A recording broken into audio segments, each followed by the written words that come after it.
Welcome to the GCN Tech Show. This week we are sharing the love for rim brakes and discussing the very real threat that wireless shifting could be hacked. Yeah, mind completely blown. We're also going to take a look at the coolest bikes that we saw on the Tour de France Femme Avec Zwift. Chain waxing take the complete next level, and the blingest pulley wheels. Comments of the week, and you guessed it, the bike vault. I am absolutely buzzing. Glad to have you here, mate. Ooh, let's get into it.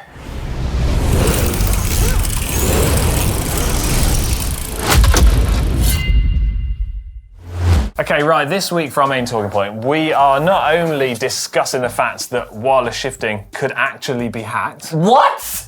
Yeah. No. Are you actually serious? I'm very serious. What has the world come to? Well, we'll discuss that in a minute, because first, we are going to discuss and share a little bit of love on rim brakes, right? Rim brakes. Oh, are they back? Well, this is partly what I wanted to talk about, because I'm not entirely sure they ever really quite left the chat. True. So last week, I want to say over the last couple of weeks, basically people were kind of losing their minds in what I would describe as a good way over the fact that Colnago released their range topping C68 bike in a rim brake version. I think this is a good thing, but it's perhaps not quite as good as everyone was making out, right? Yeah. Has it done the job it was intended to, I guess is the question. I'm not entirely sure, but it does pose a couple of different questions. Go on. Okay, firstly, like I said at the start, I don't actually think rim brakes have ever actually gone away, so this bike isn't really resurrecting them. Well, they've kind of always been, bubbling in the background. Yeah, they've never quite gone. Then there's the fact that this new bike that everyone was going crazy about is actually ridiculously expensive. True story. Yeah, it's a true story. I'm not sure rim brake lovers really actually want a £6,500 frame set. That's just my thoughts on this. Nice bike nonetheless. And then a couple of other things. Rim brake, other brands have still been making rim brake frames for a little while now. Pinarello were doing that. Never stopped. Yeah, we're doing that on their Dogma up until the current generation. So they now no longer make them, which does make me feel very sad. Yeah. And group set manufacturers no longer really make rim brake group sets. Granted, Shimano still do one because I'm currently doing a bike build using it, but the other brands that are out there don't really have rim brake as an option. So I guess what we're talking about is if you were going for a rim brake bike, what are the 5 things that you're really looking for? Lightness? Yeah. Cheap? Yeah. And affordable? Yeah. Easy maintenance? Yeah. Traditionalists? Yeah. What's the last one? I don't know. Well, I've made some notes here. The fact that it's just simply less complex, right? Yeah. Easy to maintain because no brake fluid. Yeah, there's no brake fluid. You could fix your rim brake bike at home, right? Yeah, easy. Tell me now, if your disc brake bike didn't work, what would you do with it? Could you fix it? Send it to you. Which I think is a thing. really good point, Yeah. right? Because people want to be able to fix their bikes. It makes it cheaper if you can fix your own bikes. And I think it's cool to be able to work on it rather than think you've got a sort of technology that you don't have a clue what to do with. Yeah, exactly. And we come from what I would describe as peak rim brake era when we were racing. Would you think it's fair to say that? Well, absolutely. I mean, we spent best part of a decade racing on rim brakes together for 4 years. Yeah. And we never had an issue, did we? But then when disc brakes did come along, we've all just got accustomed and used to the stopping power, to the aerodynamic abilities. They've got lighter, they've got more responsive and everything else. So I personally was struggled to go backwards and use rim brakes because I love being able to have so much control over my stopping power. Yeah, but no matter what the weather. Because remember, racing crits, flying around 60k an hour in the wet, you barely could touch your brakes because they wouldn't really work. Yeah, I mean, the number of bike races we've done when it's been wet and you think, well, I would have quite liked to be able to slow down a little bit better. But it probably ended up being safer because no one could brake anyway. It's like a fixed race. Everyone's in the same position. Yeah, I think that is kind of the point, right? And I know you said you love disc brakes now, and people are going to be like, oh, of course he loves disc brakes. He's going to get forced to say that. But the options aren't really out there, right? I know we're talking about this new bike that's around and everyone loves it, but if you go mid-tier on bikes, there just isn't really that scope to buy stuff. It doesn't exist.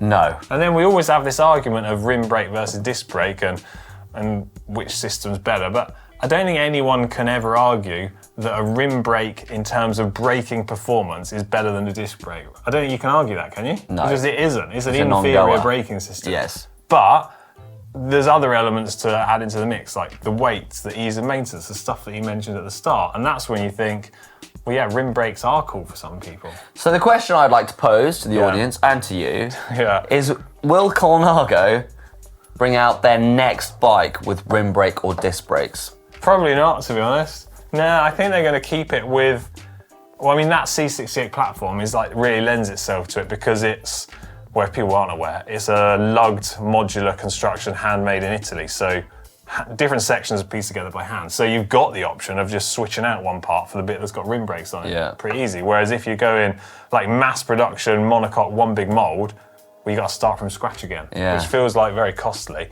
And I think it's fair to say, whatever way you want to look at it, the industry is all in on disc brakes, but I don't know that I want to see that force upon people. Do you think choice is great for everybody? I think choice and option is the best way to go, and I think we're going to see for the next 5 years rim brakes and disc brakes. I just think more people that end up using disc brakes will stay on disc brakes. Yeah, although I obviously got some retro bikes that I use at home with rim brakes on, and I do like using them because it does give you that feeling of like, oh, it's cool. Do you know why? It does work. It does everything I wanted to do. It's simple. It's like effective. Yes, in the wet, it's not quite as good. Yeah. But also in the wet, it doesn't squeal like a pig that's in pain. Yeah. Yeah. No, true. Anyway, we want to hear from you. Yeah. We want to know if you are a rim brake fan and you think that's where the world is going, or you're full all gas disc brakes. Yeah, I don't think I want to be like one or the other. I want to see a happy medium. What do you think? Long pause. Yeah, I've just I feel like the world's going disc brakes, and I can't get my head out of that. Yeah, no, that's fair enough. As Hank said, let us know in the comment section down below, and we can discuss everyone's thoughts this next week, because next up, it's Hot and Spicy Tech, when we're going to discuss some gear hacking. It's now time for Hot and Spicy Tech, and this week is going to be so spicy, I think we might need a drink to hand. Oh, yes, we've got our Bidon Spanish inspired with sun, bike riders, and the GCN logo on it. This is about as spicy as it gets. If you would like to get your hands on one or two of our big Spanish bike ride themed water bottles, well, they're available at shop.globalcyclingnetwork.com. Not only will it help make your bike look cool, it also shows your support for us here on GCN and GCN Tech, which we would be really grateful of. Right. Spicy. First up in Hot Tech is this wireless gear shifting hacking threat. So this has been floating around on lots of different websites, social media platforms and stuff, this story. Do you want to explain to everybody a little bit about what's going on? Yeah, bikes are getting more electronic, more digital. The age of digital hackers is firmly upon us. The interesting thing though is that with our electronic shifters, hackers are able to use a piece of software that connects through a radio antenna that can change people's bike gears from just 30 feet away, which is genuinely mind-blowing. So if you think you're sprinting 100 meters from the finish line, someone's on the sideline, they can literally change your gears going from the big ring to the small ring, meaning you could potentially crash, you're going to lose the race, or think about this, you're up on two, someone has it in their back pocket, they could change the gear as you attack, so you're stuck or locked in a small gear.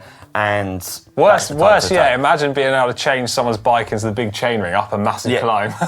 You'd be like, what's going on? This is genuinely, the wild thing. And I think our sport has had a lot of different cheating methods, thinking about doping, we're thinking about mechanical doping as well. Mechanical doping, and this is the next cheating method that actually Shimano and the different group set everyone's getting involved, aren't they? They've got involved and gone, actually, we need to create a software that can try and protect the group sets from these digital hackers. And so if you don't want to lose the group ride, or if you don't want your gears to be hacked, then make sure you have a look at what software and keep your electronic shifters up to date, because that's going to be I like important. that. Well, you actually done a fantastic job of explaining that. That was brilliant. Well, in a really short synopsis way, but the mind-blowing thing I want to tell you, Alex, is that you can hack someone's electronic shifters with just $350.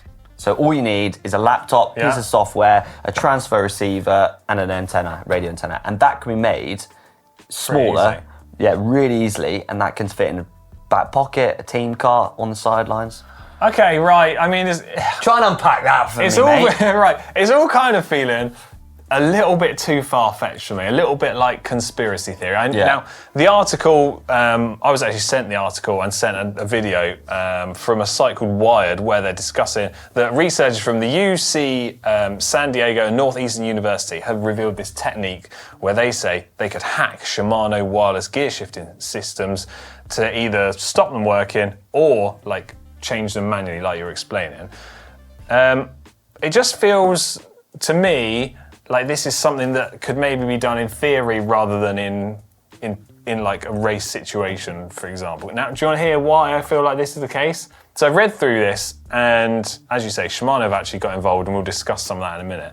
But essentially what you have to do in order to specifically control someone's gears is you have to get that individual gear shift signal. You have to link it. You have to get that. So imagine, let's just throw it out there. You're at the Tour de France and you're the criminal mastermind and you want to infiltrate Tadej Pogacar's gears. Well, somehow you've got to get his bike before all the other gear signals are around and pinpoint that exact one. Like, how the hell are you going to do that? Because anytime his bike is changing gear, it's with like all of the other 100 bikes that are in the race. And you can't decipher the signal. So that's one thing against it. Yeah. Like, which is a fair point. I get your point. I think it can be done if someone wants Yeah, it it can, badly. for sure. Yeah.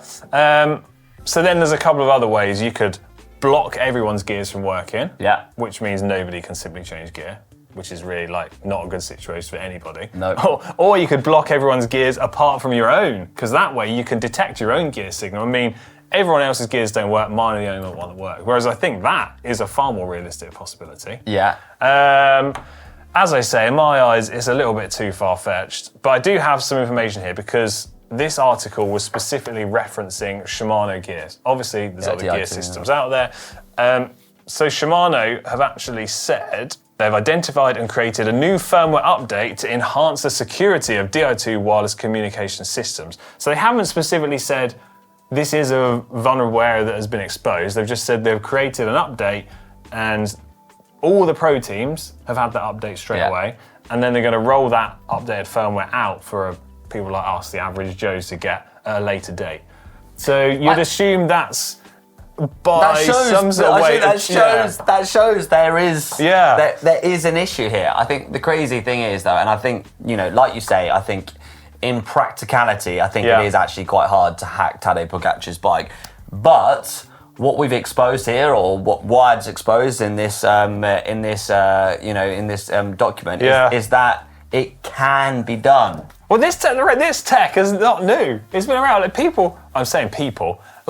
I've read and seen stuff online that this kind of technology is the same as what car thieves have been using to like pick up car key signals and like steal, I don't know, Range Rovers and stuff. So it's nothing new. It's the wireless world we're in. Yeah, you need to watch out. People are going to be like, right, back to mechanical shifting now. Rim brake mechanical shifters. I'd like to see you hack that. Yeah.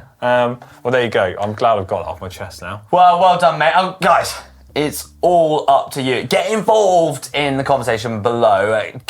Is this kind of blowing your mind as much as it has mine? Well, and let us know if you think it's even possible. Yeah, is it even possible? Okay, right. I'm glad we've cleared that up. Now, I want to talk about the Tour de France femme Avec Zwift. I watched pretty much every stage, right? Did you see much of the race? I have to say, I didn't watch a huge amount. I didn't watch as much as I would have liked. Yeah. But that last stage up Alpe d'Huez lit fire. It was mad. I think I enjoyed the Tour de France femme Avec Zwift more than the men's Tour de France this year. Yeah, way more I did hear you saying now. that in the office. Yeah, well, it's true. Anyway, I want to highlight some of the cool bikes from the race, right? Cassinuidoma's yellow Canyon Air Road, absolutely boss, that thing was. And to be honest, the Canyon SRAM women's team bikes, the standard edition ones, are pretty cool anyway. Yeah. We've got some pictures up on screen. I've got a couple of images, links there for you if you want to check them out. We've got yellow on the zip wheels, yellow on the cranks, yellow on the pedals, yellow on the head unit. Puck Peters Polka Dot Canyon was also really cool. Do you know what? In every kind of Tour de France, themed race, it's one of my favourite bits is seeing the custom bikes with the custom paint job. And I think if you're able to go into the polka dot or the yellow or the green jersey, just being able just to go wild with the colour, the block colour, and just getting completely custom, it's just so cool. But the polka dot, in my opinion, is the best. I know the yellow's the leader, but the polka dot's just so cool. It's so traditionalist. It's so picture me this. You have, you're leading a jersey competition in Tour de France. Let's say you're in the yellow jersey. Yeah. I'm assuming you're going all in, yellow everything. Oh, I would literally. And I think Tadej Pogacar's done the exact same. You know, he's like, just deck me out with everything. Yeah. And I think I'd be the exact same. I think my goal would be that polka dot jersey, because like the white skin suit with the polka dot, red dots everywhere, polka dot bike, polka dot bars, polka dot wahoo, polka dot shoes, polka dot socks, polka dot glasses, polka dot pajama helmet. Yeah, like just go wild. It's too much for me. It's too much. Oh, it's so cool. On a slight technical note, right? If you look at that picture of Puck Peters' bike, so on the fork you can see the end of the through axle at the bottom of the fork on the front. So interestingly, I was seeing a couple of people point this out. That's indicating to me that the fork is from the previous generation Canyon Air Road, not the latest generation. But on these custom bikes, it would appear that they're not using the latest fork, whereas all their standard edition team bikes are the latest fork with the latest frame. I don't know if this means anything or simply it's like a logistical thing that Canyon had to get some bikes painted pretty quick. I don't know, just a sort of tech observation. It's a logistical thing. Yeah, I think it might be. A lot of that is logistical. Like if you think back in the day when we were racing, to get bikes painted real quick is actually... Well, some of these, when they're like doing a real like last minute custom bike for someone that's taken a leader's jersey, sometimes the paint is still really soft when they're racing on it. It's like, don't get a chip on it, the paint will fall off. Other cool bikes, the SL7 SD Works of Demi Vollering, I think was pretty cool as well. Yeah. I like that one. So there you go. If you've seen any other cool bikes that you like from Tour de France fan Avec Zwift, let us know in the comment section down below. Next though, we need to talk about chain waxing from Silca, because they're taking things to the very next level. Silca are always pushing the boundaries on this, aren't they? So chain waxing, me and Ollie love it, right? I'm not sure are you all in on chain waxing or not really? The issue I have with chain waxing, I think it's absolutely brilliant. Yeah. I like marginal gains. Yeah. It's just, for me, I'm just not there yet, because I'm not racing. I don't feel like I need to have those marginal gains. Yeah, all right. Well, so that highlights a really good point. This is a product intended for people that are like racing all out on performance. It's not really necessarily a product for your average commuter. No.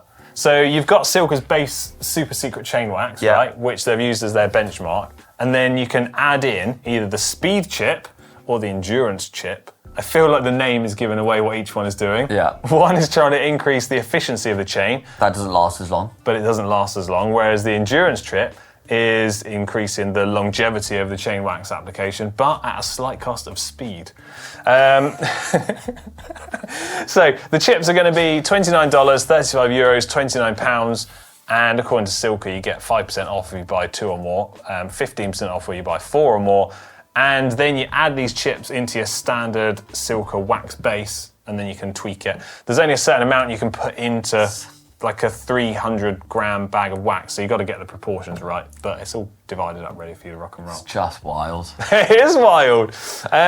Who would have thought 10 years ago we would have these machines to just make our chain more efficient rather than just putting drops of lube on it? Some people out there are still putting 3-in-1 oil on their chains, which, if that works for you, don't tell me that's what we can't be friends anymore. We're going to have a waxing session, aren't we? Not like that. That was really weird. Yeah. Right. Okay, next up, Precision Fuel and Hydration. I don't know if you've seen when the Precision Fuel and Hydration sponsored teams are doing like grand tours and stuff. I loved this. I thought this was the best idea Precision have ever come up with. Like the sticker where you can put your fuel in. Yes, it's genius. Yeah, I mean... And they do it for you. So you can literally... All of us cyclists, it's, you know, I love how it's just like Formula One when you have like the peak of, you know, the peak of tech, the peak of, and eventually it all trickles down. But I love how Precision have just taken this upon themselves to be like, send us all your details, send us, and we'll sort your strategy, and we'll also print out a precision and hydration strategy that goes on your top tube. I just think that's freaking awesome. That is freaking awesome. That's freaking awesome. I love it.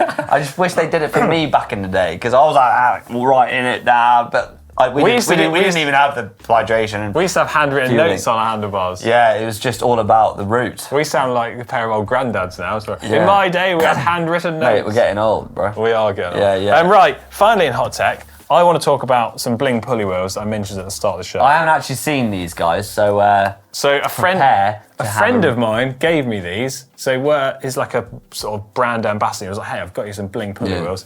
He knows I love all the bling stuff like this. It's got Alex written on the back. Cute. Check these out, right? They're from a company called Seabear. Look at this! Oh, Look wow. at this! Oh, I got to get it out of the packet. So this is their like rainbow aura colorway. It's that oil slick, isn't it? Yeah. Full ceramic spinny boys. Oh, wow. Does everything that you want it to do. And light as well. And it looks super cool. These ones are actually for a SRAM access equipped bike, so I'm not sure what bike I'm going to put them on yet, but oh boy, am I going to look absolutely bling with these. So you've got a couple of options. You've got wild. Full ceramic ones like this, which spin forever, but basically have got no sort of contact seals in them. And then you've got ones with a hybrid ceramic that have also got a seal on, but won't quite spin as much, but they won't have to be serviced. Would you say this is your favourite? Like, if you could like deck a bike out in that colourway, that oil slick look, would you do it? I'm like a magpie. I'm just attracted to shiny stuff. Shiny stuff, weird. But I like it. They're not cheap though to have this kind of bling on your bike. How much $160 to $210, depending on what ones you get. Yeah, careful with those. I'll look after them. Yeah. Right, that's it for Hot and Spicy Tech this week. Don't forget, if you want to get your hands on some big Spanish themed water bottles, head over to shop.globalcyclingnetwork.com, and while you're there, why not treat yourself to a t-shirt as well? Boff. It's time for Comments of the Week. Yes, the point of the show where you guys leave all of your comments under the last week's video and we get to pick out the absolute best and tell them. Yeah, all right, cool. So first up, some comments from last week's show. We had Mark on the show last week from GTN.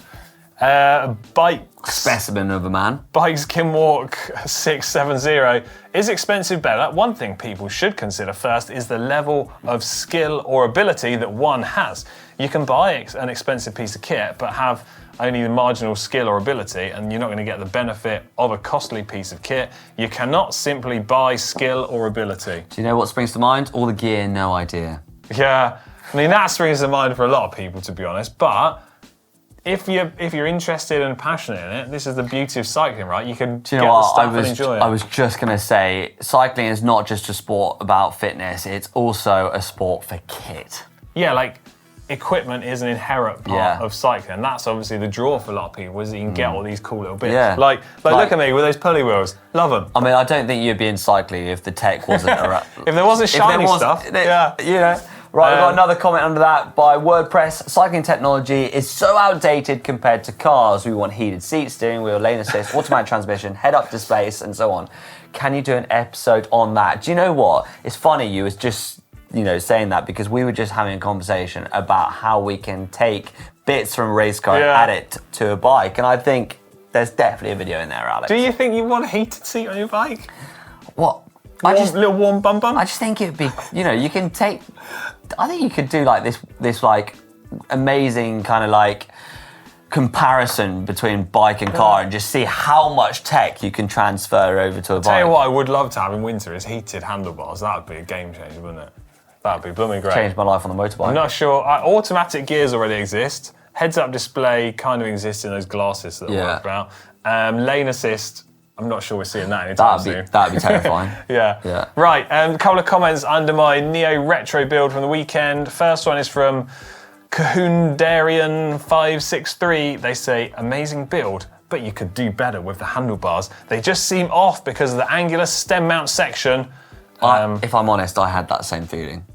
I thought everyone has said this. Yeah, I thought it looked great, and then I was like, something doesn't look right. Yeah. And it just didn't kind of like, you know, it just doesn't go well. It just doesn't go well. It just like looks like it's just gonna like.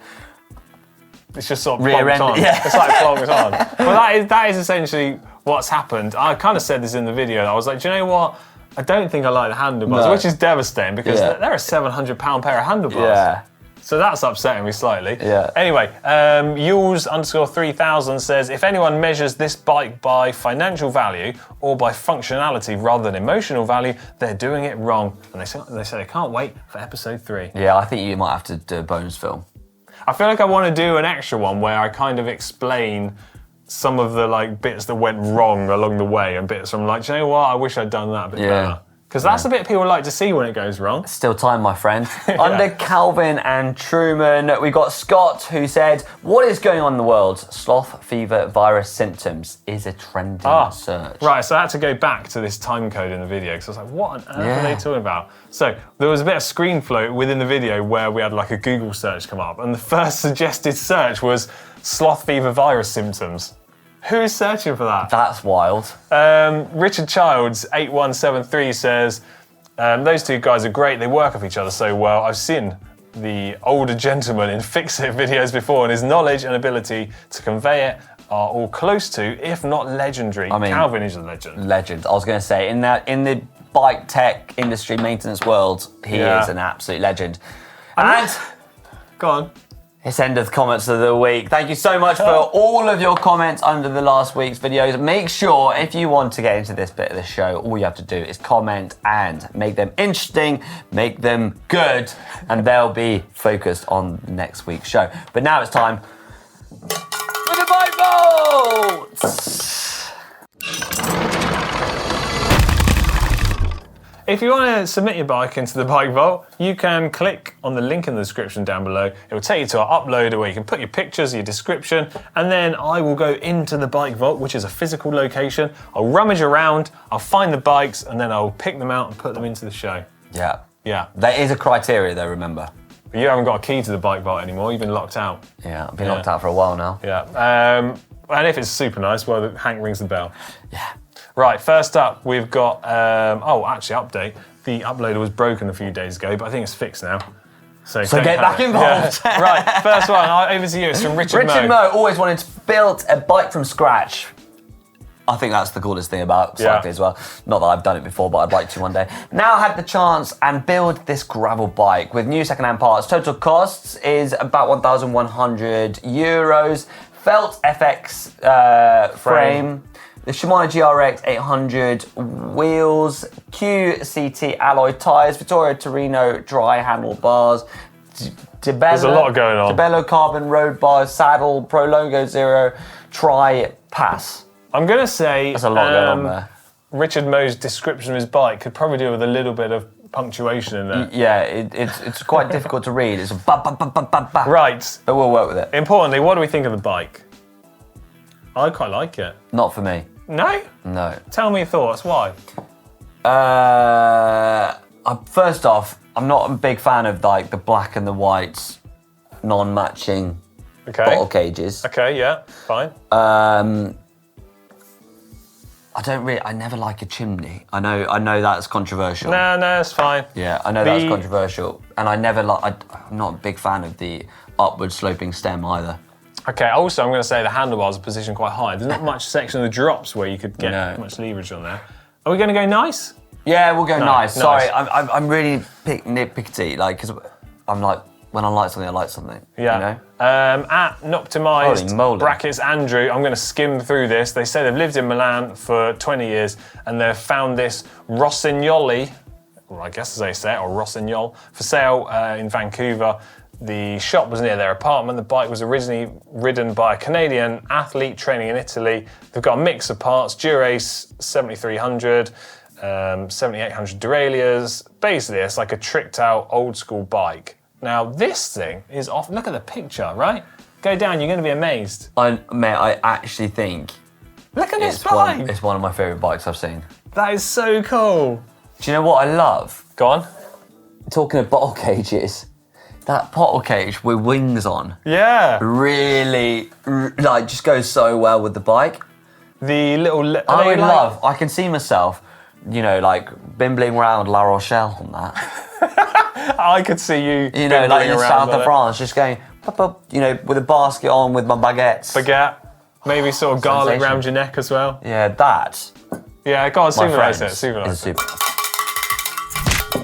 Who we got next? We got next, Lordy, maiden voyage of the brand new, to me, bike today. Absolutely loved watching GCN Tech over the years and proud to finally have a bike that I think is worth it for the bike vault. Yeah, boy. And Lordy, yes it is, because your S-Works is absolutely stunning. Stealth vibes, I like it. I say this every time I see a bike presented like this.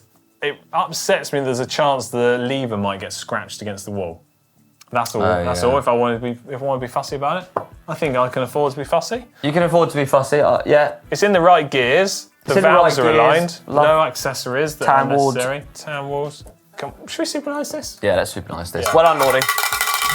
Well done, Lordy. Send it in. Hads -NZ with a Quattrovello. Quattrovello. Waiting 9 months for this bad boy to arrive. Yeah, that is rapid. Upgraded the drum brakes and rear disc brakes, rode this up to the sign, see what it's like climbing hills. Hard to climb hills, let me tell you that. Yeah, I like this. It's like a Batmobile. These, I've done my fair share. Have you been on one of these? Yeah, I've done my fair share. This is a quad, so it's 4 wheels. Yeah. Can't crash it, I guess. So you can't crash it, and I've crashed. You can before you pull the lever up. Yeah, that's it. Come on, no. There you go, he's got it. He's away. Yeah. Keep going! Oh, no, he's crashed.